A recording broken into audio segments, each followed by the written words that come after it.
So what can we say? What really worked well were the mushrooms, thin and thickly sliced.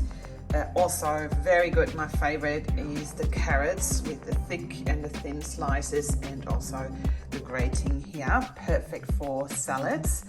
I really love the structure, the consistency of the coleslaw or the chopped cabbage. Also a success, definitely the cucumbers.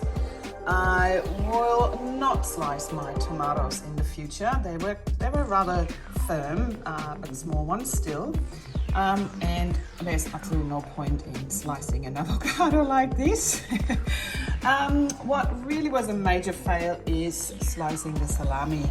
That really hasn't worked out, and that's going to be a great pizza topping, I guess. And same with the mozzarella. I guess it's a bit too soft, the cheese here. I'm pretty sure it's going to work well with any firmer cheeses, but it also definitely needs to be cold from the fridge.